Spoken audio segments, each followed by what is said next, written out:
Welcome back to the Oddcast. I'm Alex. And I'm Ricky. And we're just two odd dudes who decided to start a podcast. Yeah, and today we are going to be talking about our new merchandise that we're going to be launching. Whoop, whoop. I guess we are launching. Today we're launching. We're launching it's it today. launched today. And then after we talk about that, we're going to get into some embarrassing and odd stories about ourselves and some that people have talked to us about. You know, we're going to censor names out because we don't want to, we don't want to throw shade or embarrass anyone too much. Yeah. But, our whole theme, our whole slogan is stay odd. So we figured if that's what we're talking about, we need to have some examples of us being odd for you guys that, might not know us yet. So we're going to talk about that. Yeah, honestly, we could have done this in like the intro video. Yeah. But now we're doing it now. Yeah, So, that's fun. well, let's not delay any longer.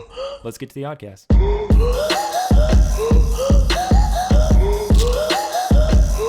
Well, guys, as we said, we have new merch. And if you are watching, if you're listening with your eyes, Listen with your eyes. you can see it. We're currently wearing our merch in our studio, except ours is slightly different. But if you were to be looking at our merch right now on YouTube, for those of you who aren't, Yeah, you should go to YouTube and look at it. you really should. Well, we've posted on Instagram and stuff too. You've probably seen them.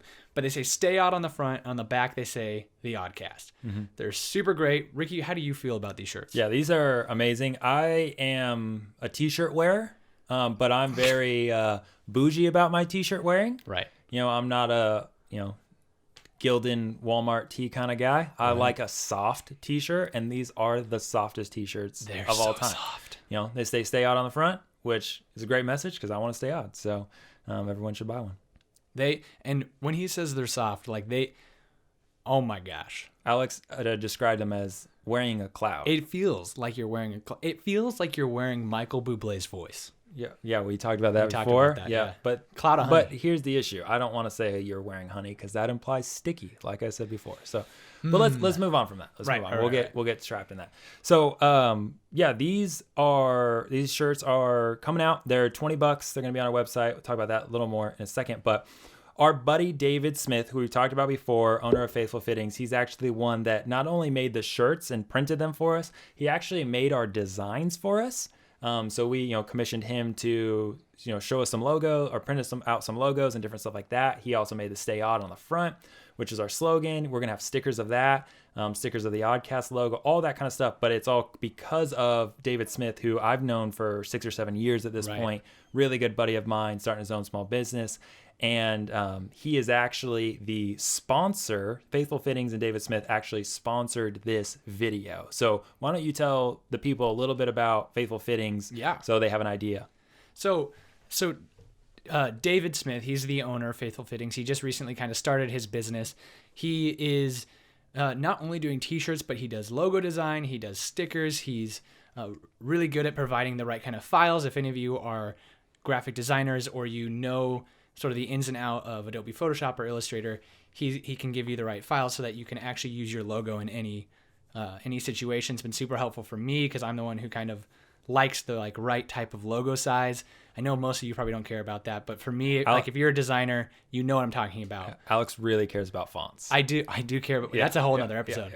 Not to mention the product which David has presented to us is fantastic. Yeah. We said it was a really soft shirt. He uses only the best types of shirts. He's really good at screen printing. The printing on this is high quality. Yeah. As somebody who has screen printed a lot of different shirts online, this is top notch. Yeah. So one of the things we do want to kind of say, kind of end this segment of this is, we're so thankful to David. We're thankful that he sponsored this video and he's hooked us up with these shirts. And but we will say, what you see on us, if you are watching with or listening with your eyes, is a little different. We'll be selling black shirts. Ours are different because we're the two odd dudes, so we get the oddest of the stuff. But David, even that was just something David did for us. He's just that kind of guy. Right. Him and his family, they're just amazing. And so we're so excited to partner with them and to be able to bring you guys some merch. Our merch is going to be on our website. So we're just sending you there, twoodddudes.com, TWO spelt out.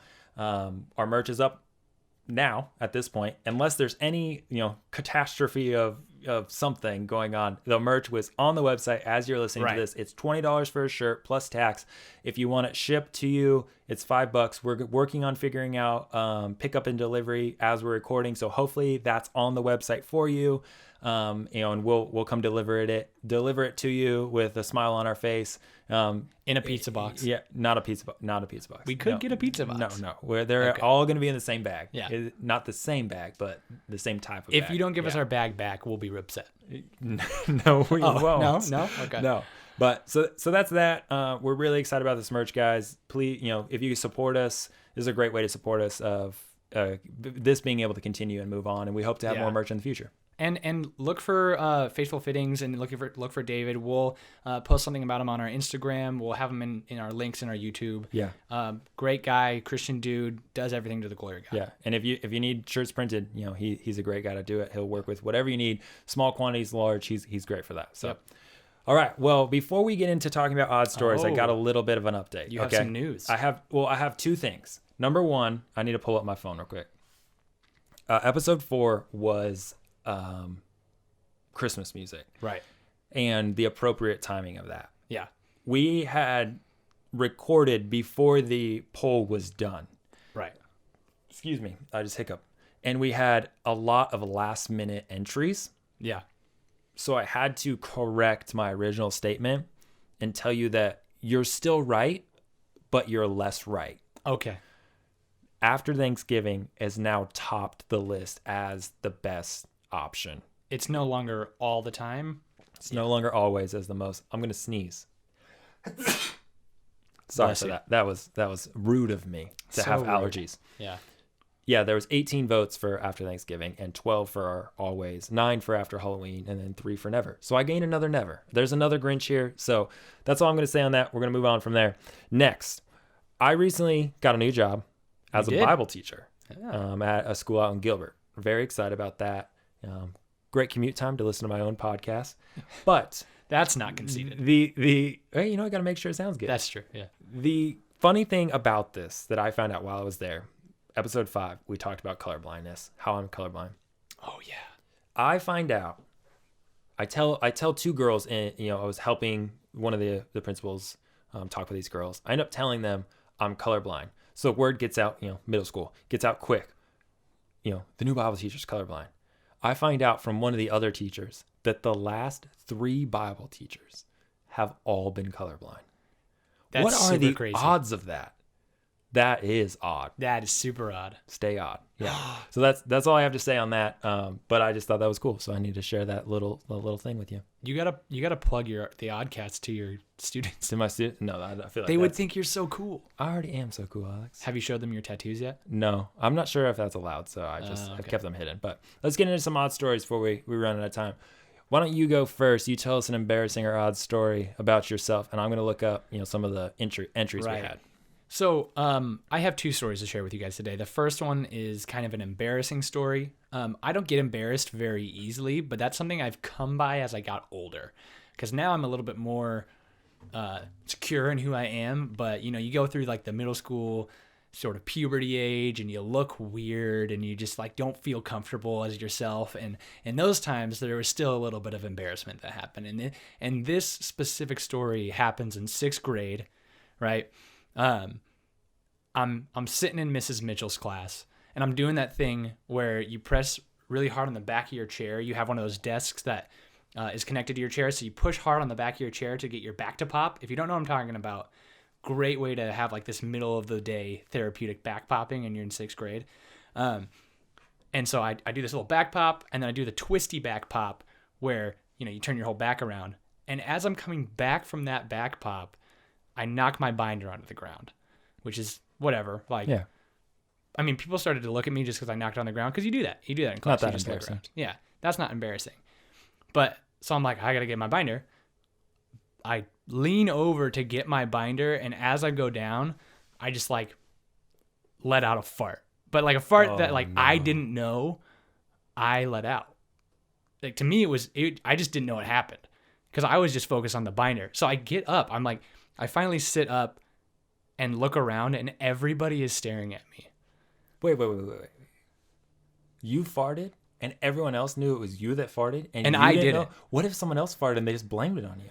Do you 100% know that you farted? I'm pretty sure, because somebody afterwards told me that I farted, and my butt was in the primed position to fart. Like, the lean over where one cheek's still on the seat and the other cheek is in the air.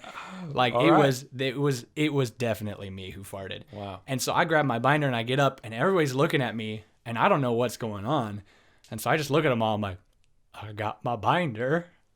And then they just like look away. And and then somebody told me that I had farted. And I was like, oh, that's so embarrassing. Especially a sixth grader. Oh, yeah. None of the girls probably liked me after that. No. You were then the stinky fart kid. I might have been. Yeah. They might not have said the it to binder you. drop. Yeah. The binder drop fart kid. Yeah. Ooh, that's rough. Did you ever recover? I mean, look at me now, man. Right?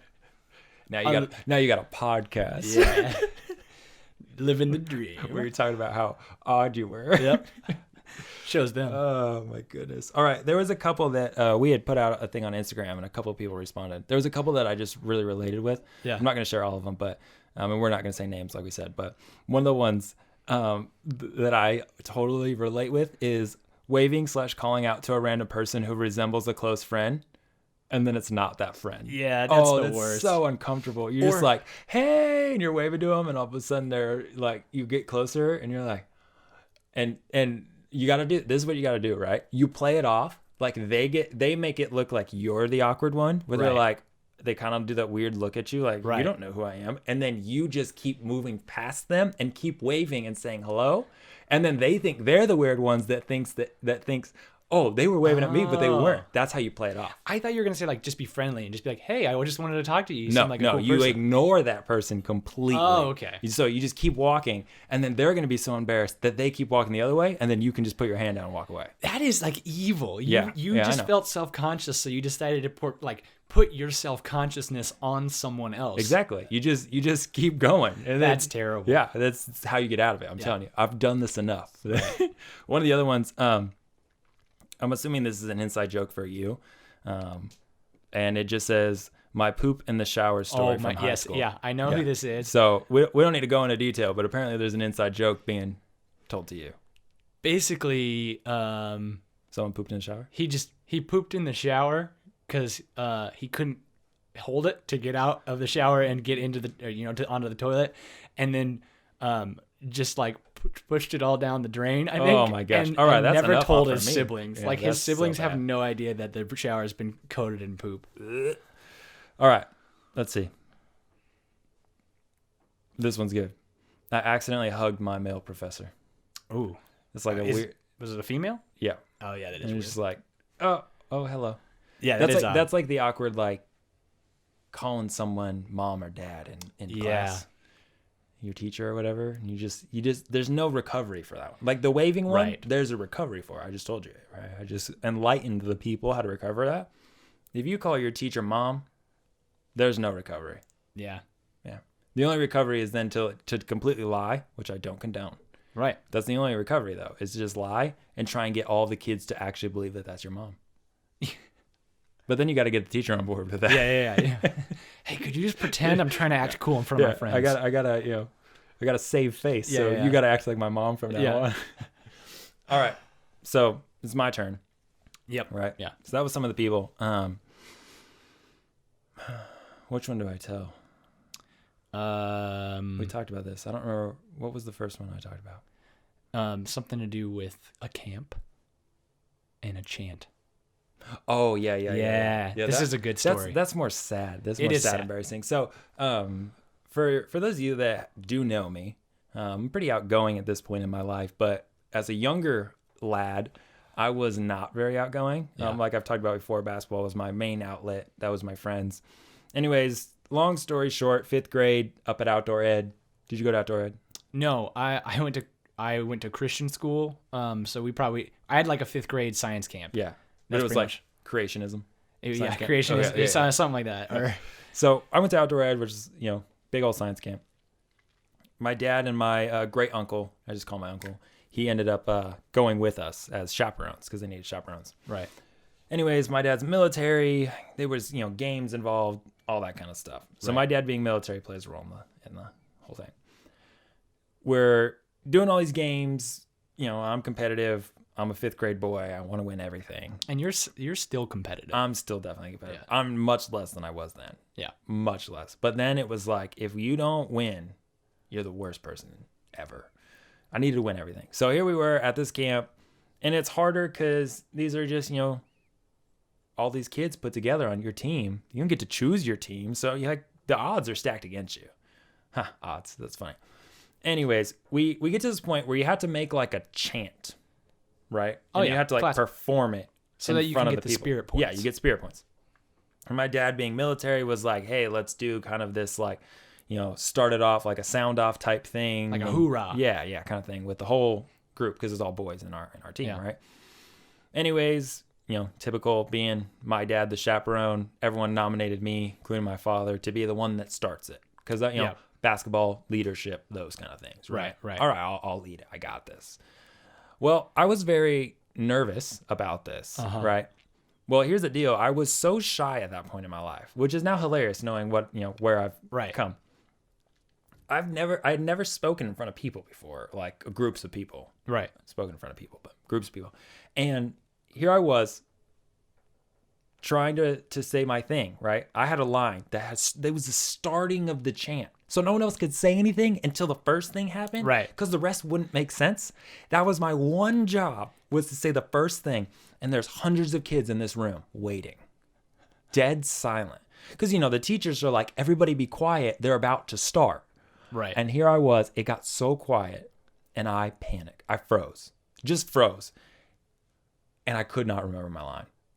And nobody said anything. And it felt like it was 10 minutes long of silence.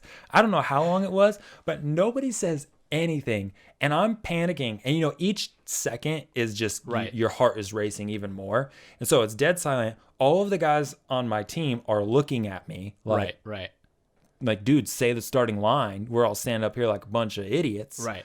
And I could not remember the line. So, and nobody's laughing. Nobody's saying anything. I could have pulled off the laughing or like, oh, I'm playing into it, I don't know. I was in 5th grade, so maybe I couldn't at that point. My uncle finally, because the awkwardness had prolonged to whatever point, screams out my line to the people, right? Yeah. I love this story, by the way. To get the mantra thing going. And I'm in tears at this point, right? I'm crying because I'm so embarrassed on stage. But here's the deal. We're still on stage, so I'm still a part of what the whole team is doing. Yeah. So I'm crying while still doing this chant. And but here's the worst part for me. Nobody talked about it.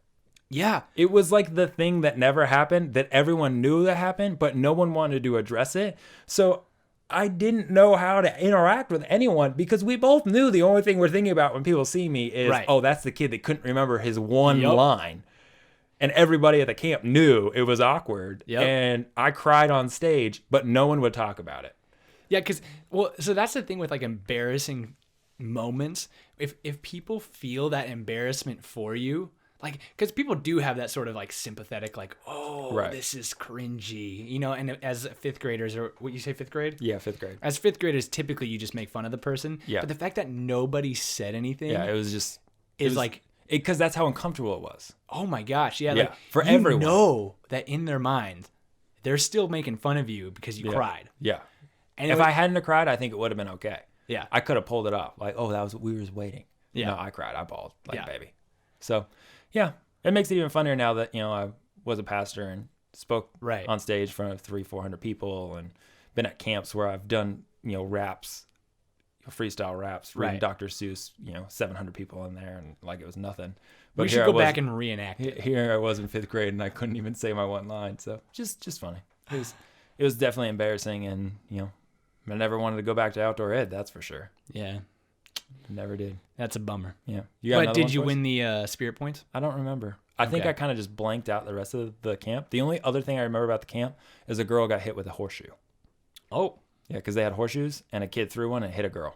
That's all I remember about camp. Well, okay. I mean, this is a quick offshoot. That's totally the kind of thing that they would give you like spirit points for, like getting hit with a horseshoe. That, or being like crying in front of everybody. They'd be like, "Oh, we just want to make him feel better, so we'll give his team points." You know. I don't remember ever getting points for that. Yeah. Well, I imagine your dad, being the competitive kind of military guy he is, would not have allowed you to get like participation points for being sad. Yeah, we are no participation trophy kind of family. Which is good. I don't think anybody should be a participation trophy thing. Careful, you're getting you're going to be the one that gets the comments this week. Unpopular opinion. You got another story for us? We got like 10 minutes left. Let's get 2 more in this. Yeah. Okay. So if you know me like in real life, which probably most of you do at this point, not in fake life. Well, if you know me on Club Penguin, then what's up? But if you know me in real life, you know that I'm kind of this like, I have kind of an awkward, dorky appeal. Like I don't have the like kind of tough guy or, you know, like suave gentleman appeal. I have the dorky kind of dad jokes appeal. Mm-hmm. And I think that's fine. I play into it a lot. It's who I am. Yeah, it's a little bit of how I'm odd. And like I said, we're gonna talk about embarrassing stories and a little bit like, you know, I'm also gonna talk about like why I'm odd. And being that kind of dorky, I am not a smooth man.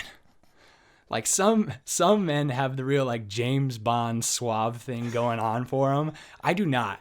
Like my even just the way my proportions work in my body is a little bit awkward. Like I look like a cartoon man with just how long my arms and legs are and how short my torso is.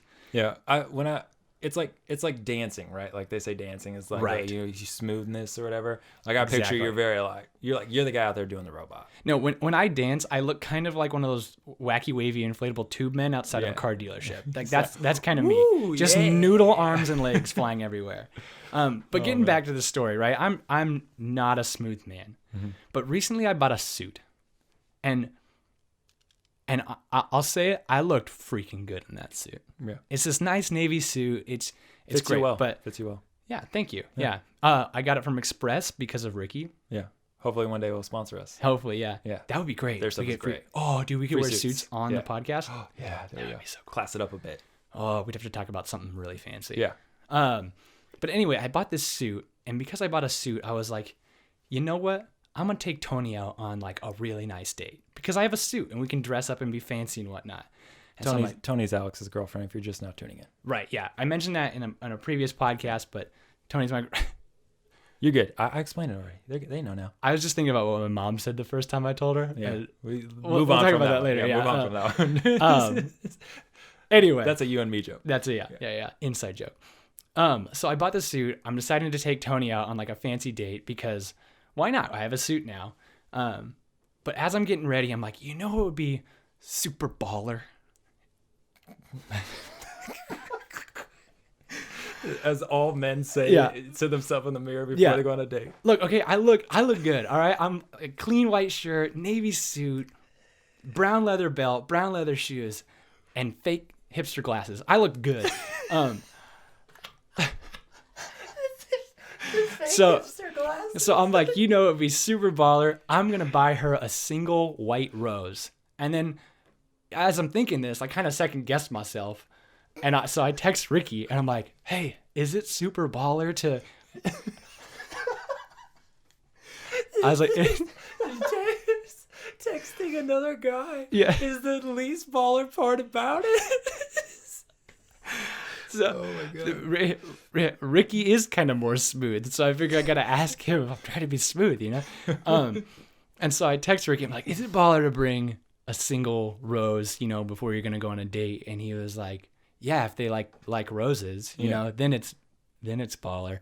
And I was like, great, cool. I'm totally going to do that. And so I finished getting ready. I look great. I look super fly. I'm heading to AJ's to buy this white rose. And I get about a mile away from my house and Tony calls me and she's like, hey, I'm ready. So you can just come over now.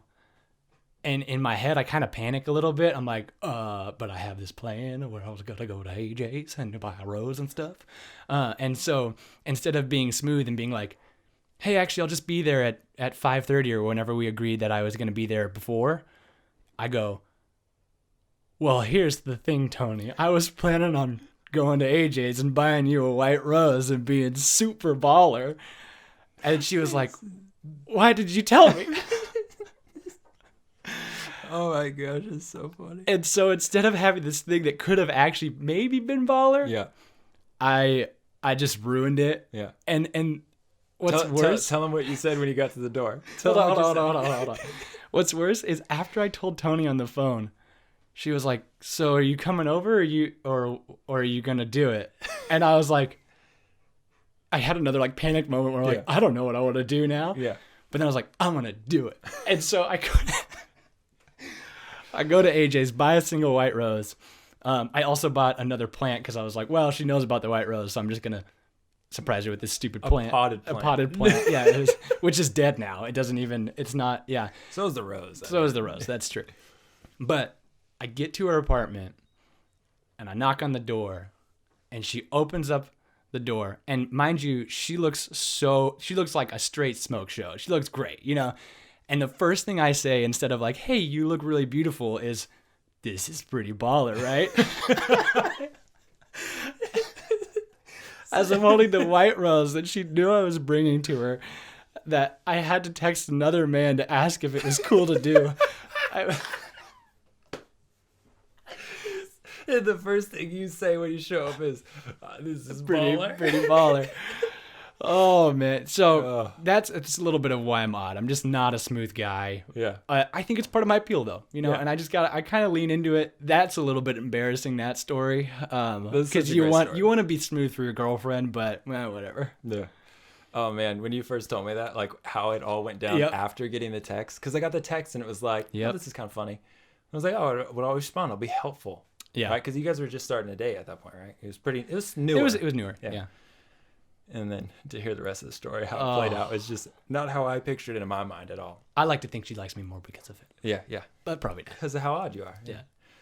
All right, I got like 4 minutes. I'm going to do this last one quick. Okay. So, high school, was decently liked in high school. Right. Pretty, not like the popular crowd, but I was kind of like that fringe popular kid. Everyone knew who I was, but I wasn't like going to the parties and doing that kind of stuff. Right. And I was hanging out with Zach a lot. Yeah. Everybody knew how weird we were. That's why this is hard. We were just such weird guys that that's just kind of what we're known for, right?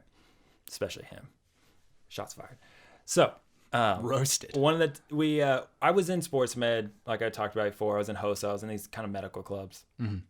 And I got to help with the blood drive whenever they came. So I'd always help because it meant a full day not in school, right? Right. Well, as you kind of move up, you get better perks of your job. Like when you're first starting, you're like the cookie person. So it just means like when people were feeling faint, you just handed them cookies. And it was the most boring thing in the entire world because you just sat there all day handing people cookies. That sounds awesome. It was not because you don't get to eat the cookies. You just have to hand other people cookies. Yeah, but you got to sneak one or two. So I finally upgraded to the person that got to wear the blood drop suit, which literally it was just a giant blood drop with a weird face on it. And the thing was big and it was heavy. Well, to start off, this is odd, but this is not the part of the story that's funny.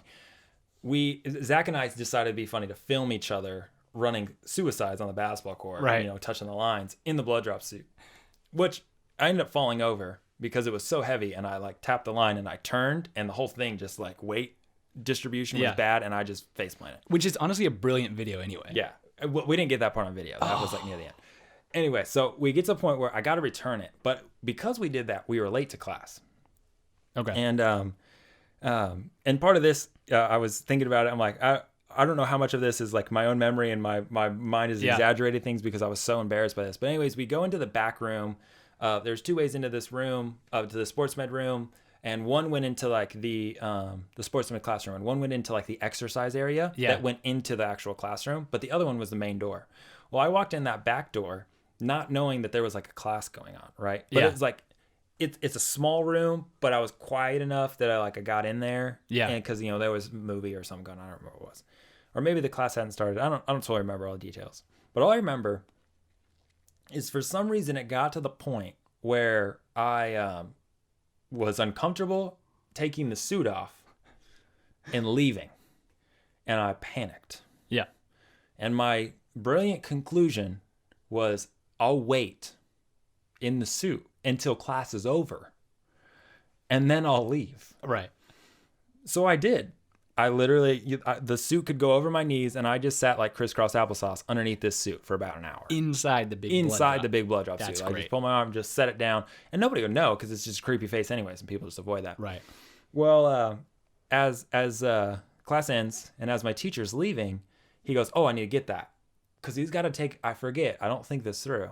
I needed to leave the suit there so he could take it back to the blood drive people. Right. he went to grab it, and I was still in it. Yeah, so he takes didn't it know. off of me, and literally, like, he takes it off of me, and I'm sitting underneath it, and I'm just like looking up at him in embarrassment. And it was one of those moments I had nothing to say. I just didn't say anything. So I said, "Hey, J. Will," that was his name. Yeah. And he was like, "What are you doing?" And I don't remember any of the rest of the story, because I was so embarrassed. But it was just this moment of like, here I am in this blood drop suit, and I just, it was just really weird. But yeah, we're just about out of time, so we need to close this up. But it was very uncomfortable for me. I mean, that's a legendary moment, honestly. Yeah. Like that's golden. Yeah. Well, that's our video for today. We'll have more odd stories in the future, I'm sure. But that's it. Thanks for listening. Buy a t-shirt, and as always, stay odd.